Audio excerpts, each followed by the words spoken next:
এই মুহূর্তে আমরা রয়েছি লাল জল দেবী পাহাড়, ঝাড়গ্রাম জেলার এবং যেটি হচ্ছে বেলপাহাড়ি থানা, তার সঙ্গে যেটিকে বলা ছিল একেবারে যে বাঁকুড়ার রানীবাঁধ এবং বেলপাহাড়ি থানার যে সীমান্তবর্তী এলাকা, সেই এলাকাতেই রয়েছে এই পর্যটন কেন্দ্র। বেলপাহাড়ির লালজল এখন পর্যটকদের অন্যতম আকর্ষণ। ঝাড়গ্রাম জেলার বেলপাহাড়ি থানা তথা বিনপুর 2 নম্বর ব্লকের একটি ছোট্ট পর্যটন কেন্দ্র লালজল দেবী পাহাড়। অত্যন্ত মনোরম প্রাকৃতিক পরিবেশ পর্যটকদের বারবার আকর্ষণ করে। একসময় এই পাহাড়ে এক সাধক থাকতেন। তার সময় থেকেই এই জায়গার নাম ছড়িয়ে পড়ে চারিদিকে। তিনি মারা যাওয়ার পর এখন ওই স্থানটিকে একটি পিকনিক স্পটের রূপ দেওয়া হয়েছে স্থানীয় প্রশাসনের পক্ষ থেকে। পাথরের সিঁড়ি বেয়ে পাহাড়ের ওপরে ওঠা যায়।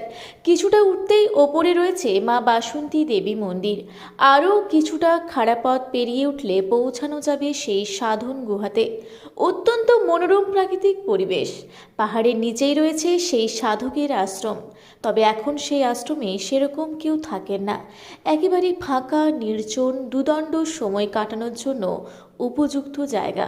তবে স্থানীয় গ্রাম পঞ্চায়েত, ব্লক প্রশাসন ও বন দপ্তরের পক্ষ থেকে পর্যটকদের সুবিধার জন্য শৌচালয় জলের ব্যবস্থা করা হয়েছে। পাহাড়ের নিচে সেই আশ্রম এখন অত্যন্ত সাজানো গোছানো। বড় বড় গাছের নিচে বৃদ্ধি করা রয়েছে। পাহাড়ের কোলে এরকম নয়নাভিরাম দৃশ্য সত্যিই এই পর্যটকদের বারবার এখানে টেনে নিয়ে আসে। ইতিমধ্যে শীতের মরশুমে এখানে পর্যটকদের যাতায়াত শুরু হয়েছে। তবে এই এলাকাটিকে আরও সুন্দরভাবে সাজানোর বা পর্যটকদের মনের মতো করে গড়ে তোলার দাবি রয়েছে এখানে আসা পর্যটক সহ স্থানীয়দের। এই স্থানটিকে আরও প্রচারের আলো নিয়ে আসা হলে এবং প্রশাসনের পক্ষ থেকে এই জায়গাটির উন্নয়নের জন্য আরও বেশ কিছু পদক্ষেপ নিলে হয়তো আগামী দিনে ঝাড়গ্রাম জেলার পর্যটন মানচিত্রে অন্যতম জায়গা করে নিতে পারবে।